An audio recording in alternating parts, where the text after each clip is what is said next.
This is the Biblical Mind Podcast, produced by the Center for Hebraic Thought. Honest 5-star reviews help others find this podcast. Visit the magazine at thebiblicalmind.org for articles and videos that explore the deep structures of Scripture. One of the ways in which we should really work at the race issue is to actually do nothing first, and to sit and listen and ask more questions than provide answers for. And that question asking process involves doing a lot of study on the history of race with respect to how it worked out locally in our own community. I think one of the problems is that we're trying to solve the race problem or issue nationally, which I think is pretty useless, because racial injustice historically is exercised and operationalized locally. So what really matters is not the race issue in America, but the race questions or issues in your neighborhood, in your county, in your city, town, and state. And that's the place we have to start, is looking at what are the racial tensions in my community. Sit, listen, ask questions, unpack the history, and then think about ways to move towards solutions based on that local context.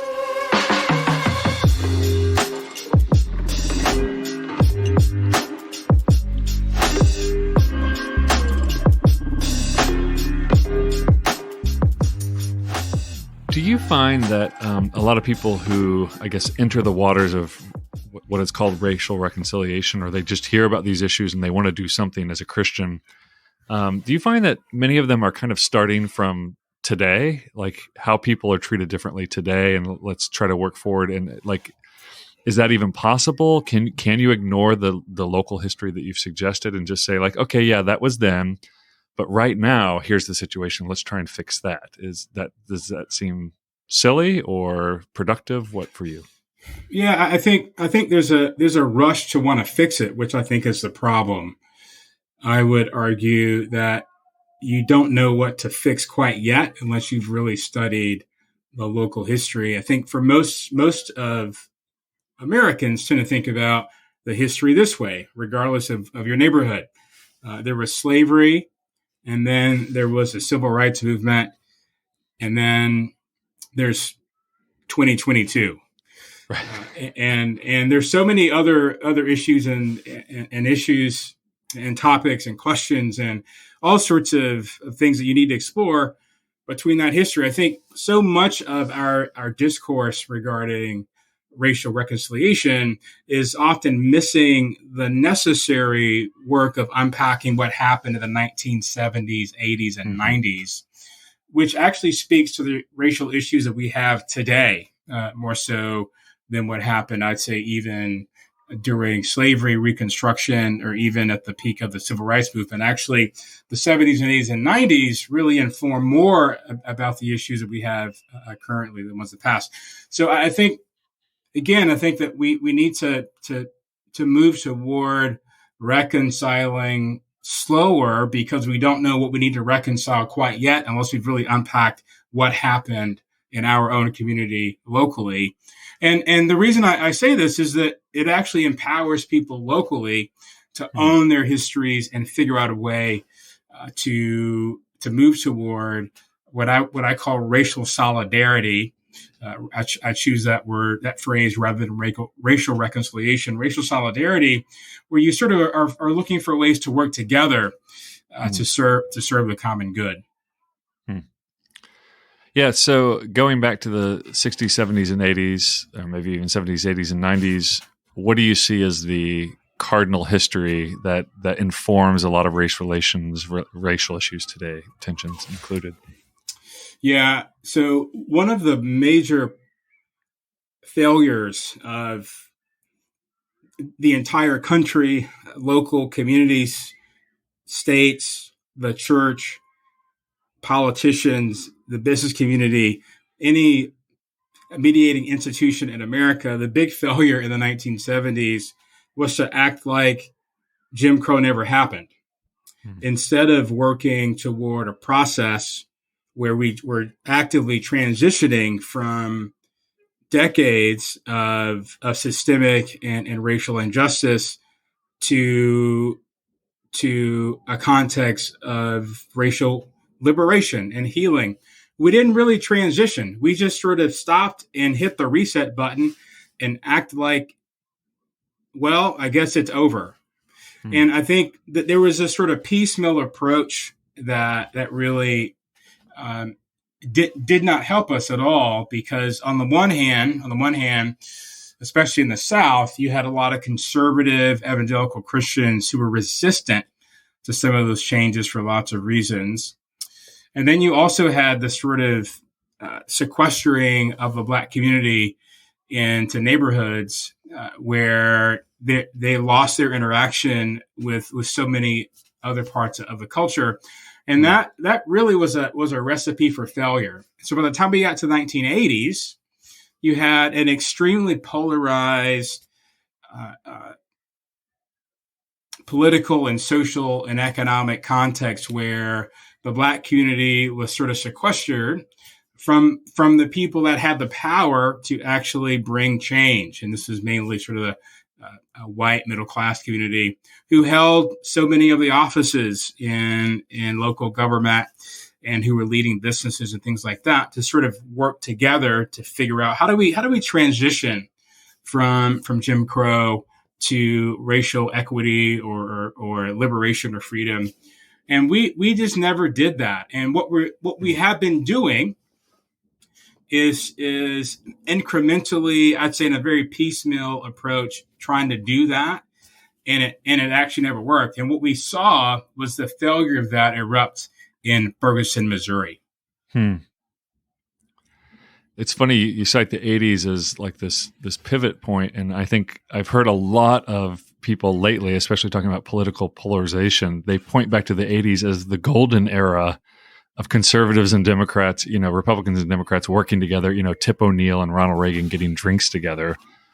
But nobody's really talking about the politics of Black America and how they're interacting in those discussions at that time. And you're saying that this is the very point that they're kind of being cut out, or is it that they're not included in these in national politics? I mean, I think of Jesse Jackson and obviously Reverend Al Sharpton coming to fame at that point. Were those the spurts and fits and starts of people trying to get into that national conversation and help the United States have a more holistic conversation? Or how would you frame the interaction with black politicians in the 80s with the national situation? Yeah. So what you had is lots of Black leaders, like you mentioned, Al Sharpton, Jesse Jackson, who were on a national stage making the case that we need to do more on race issues, but the racial problems were local. And although they may have flown across the country every now and then and made an appearance at any particular tragedy, what really needed to happen were people on the ground in their own neighborhoods and communities actually figuring out how to make progress as we moved out of the Jim Crow era.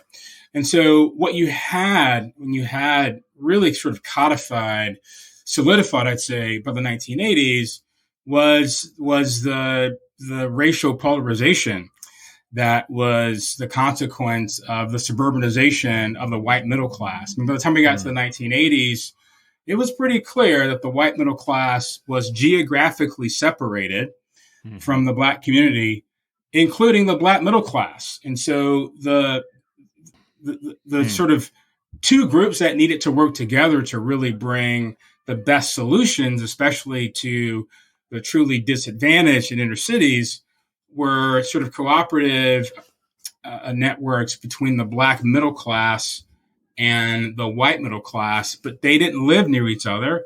They didn't go to the same churches. Their kids weren't going to school together. You sort of had another sort of separate and equal state of affairs. And so again, locally, in local cities, local counties, no work was being done.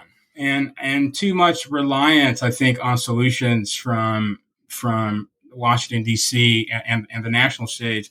But anyone who works in politics and government knows that it's the state and local level. That's where things get done. We talk about those things in terms of framing them in D.C., but the work of putting those things into practice is actually done at the state and local level. And that's what we did not have. And I would say that's what we still don't have to this day.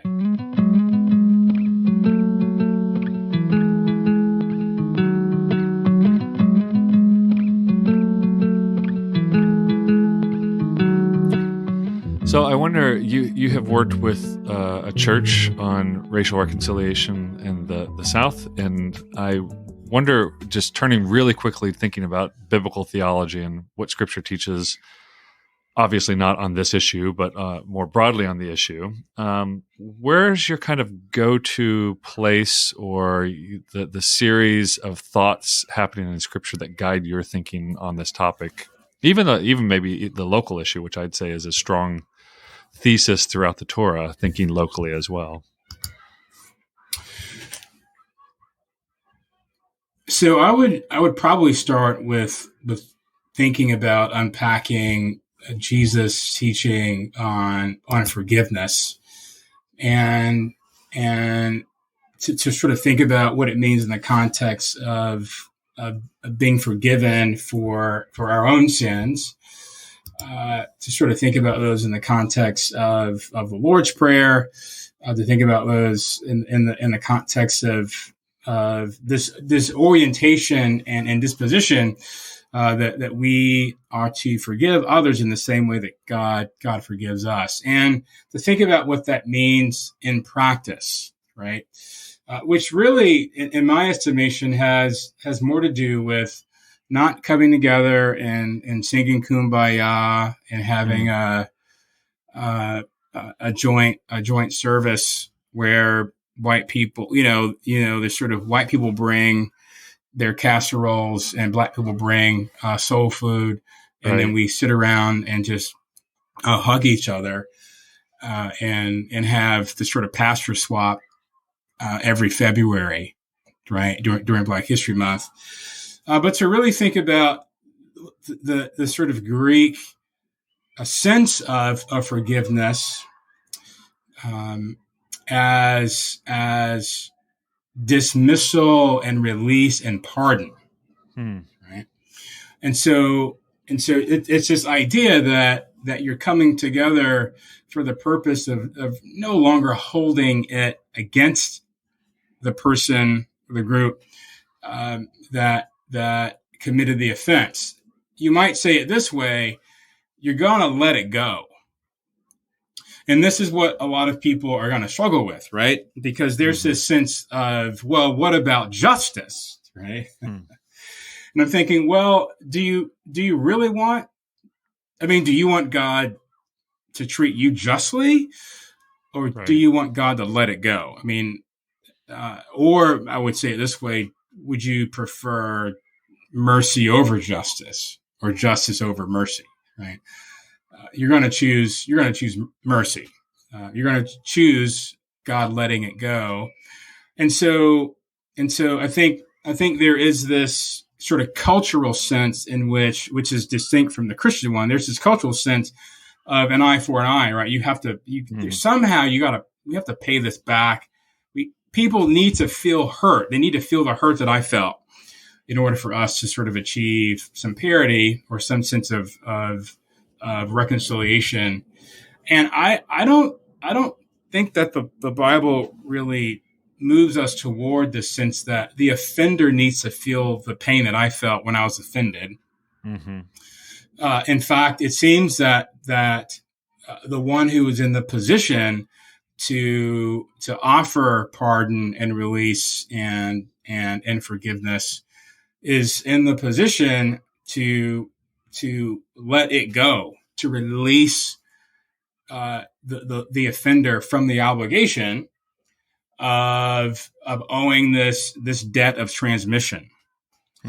And so when I sort of look at the ways in which forgiveness and pardon sort of release is laid out in Matthew 26 and Mark 1 and Luke 1 and Luke 3 and Acts 2, Acts 26, Colossians chapter 1 verse 14. These are the sorts of places where I think we have to actually have a biblical mind, and I would say not a Western or American one.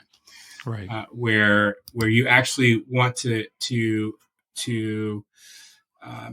if it's true that we have this redemption that is derived from the forgiveness of sins, as it says in Colossians 1:14, but what does it mean for me to experience that and then offer that to others?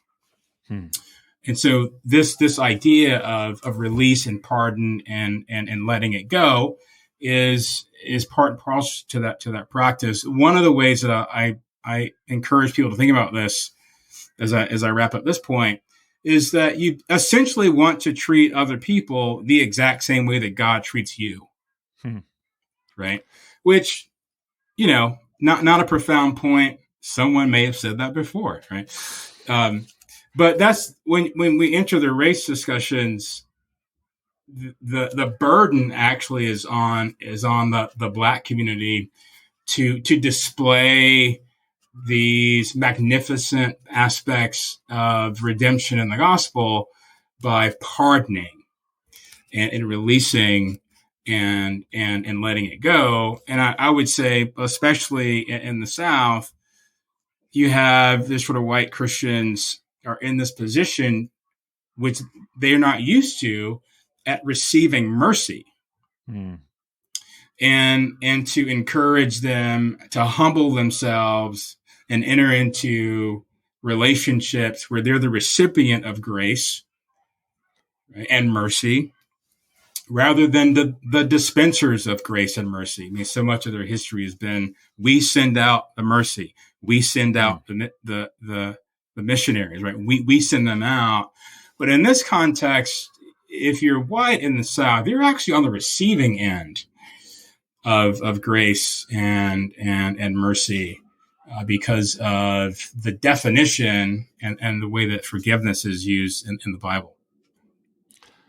I wonder if you would. It seems like what you're saying entails a truth in order for reconciliation. So it's not, part of the investigating the history of your local past is because there are particularities that need to be said out loud. This is what, my grandparents, great parents did. And this is what I need forgiveness from. This is what I participated in. Does that go hand in hand, or is that something that's separable from what you're talking about? Well, we are people who come from communities. We come from families. We come from histories. We come from stories. I think we see in the Old Testament, for example, in Nehemiah 9, where there was this connection to the forefathers, and there was an appeal to have one's sins spoken about and referenced to in light of the transmissions of the forefathers, right? Mm-hmm. And so I think because we come from communities and histories, we have an opportunity, I think, to really put on display the ways that God encourages us to see ourselves connected to a long history of being a part of a people group. And I think, the racial reconciliation, particularly for Christians, is a wonderful opportunity, is a wonderful context for putting that on display, that we are part of the larger community of God's people, and God has always encouraged his people to do whatever they need to do to reconcile and make right, and to address the issues that they've done to each other in this generation and ones in the past. And so much of that requires education about what happened. You might think about it this way. We have a better understanding of what it means to be a Christian because we know the history of God's people, the good, the bad, and the ugly.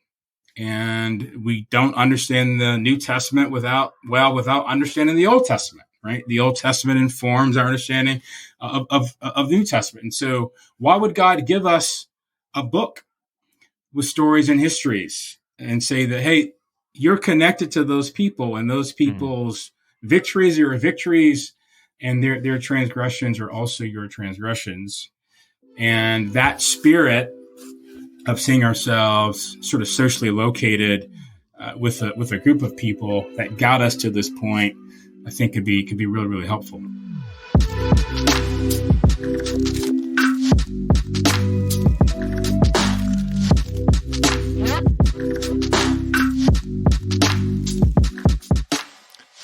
So I can hear people thinking right now as they're listening to this, saying, but I didn't do anything, right? I didn't, I'm not racist. I don't commit any racist acts. And just that kind of hyper individualism.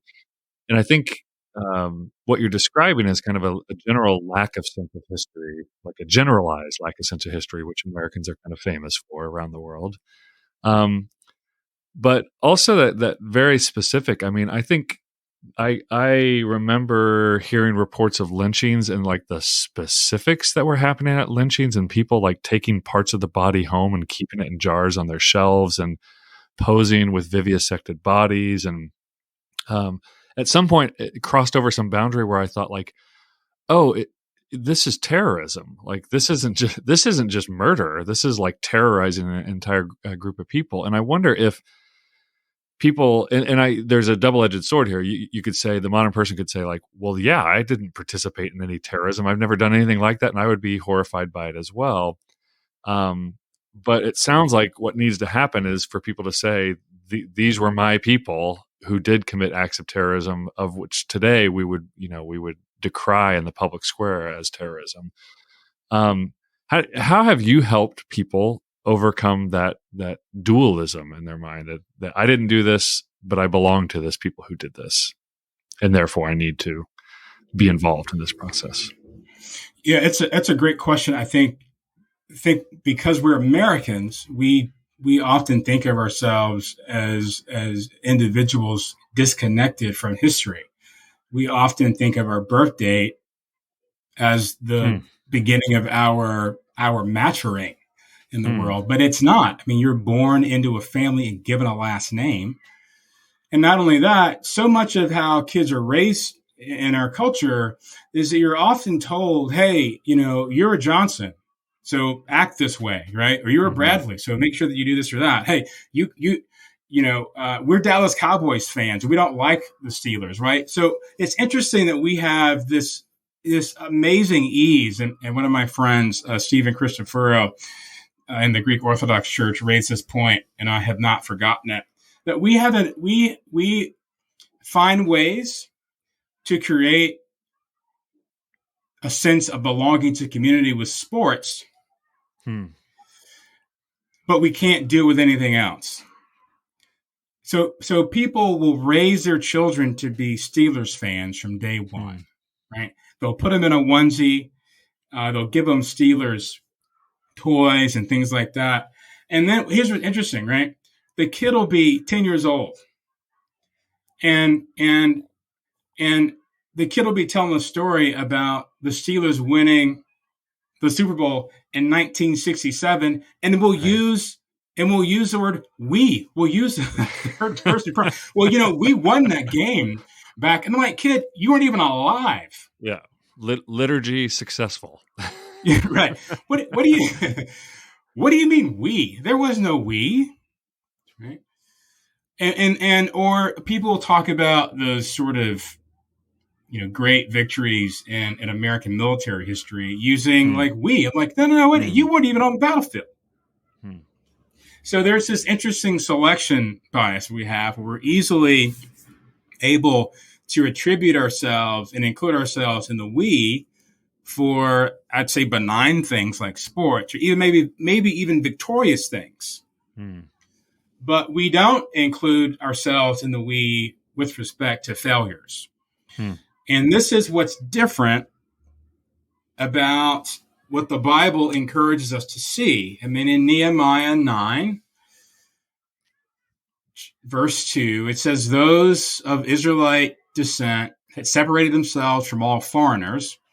They stood in their places and confessed their sins and the sins of their ancestors.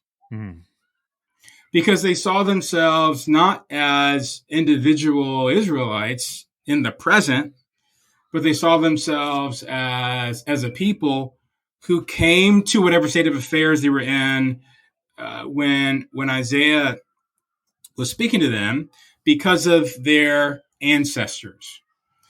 And to the extent to which we continue to reduce ourselves to individuals rather than seeing ourselves as members of communities, which is what we all are, this is going to be so much of a challenge. And so what I encourage people to do is to go ahead and own your history and to own your community.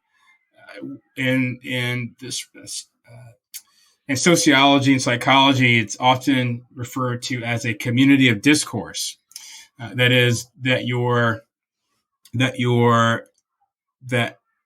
were born into a network of conversations and language which formed your identity. And that language, that discourse, is a part of a series of shared histories. And that's how you know who you are.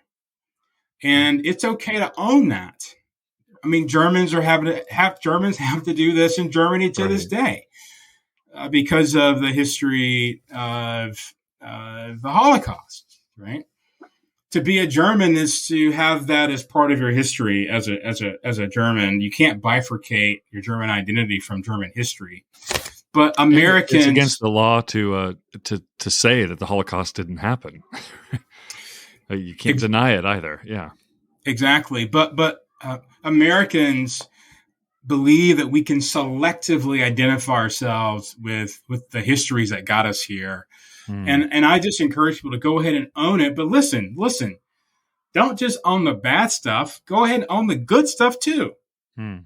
Right? If you came from a community of people who made great contributions to the American story, it's okay to celebrate those too.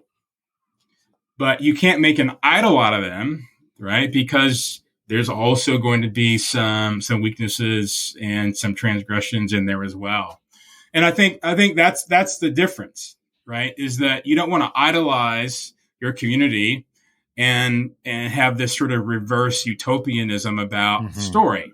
That's how we make our communities into idols.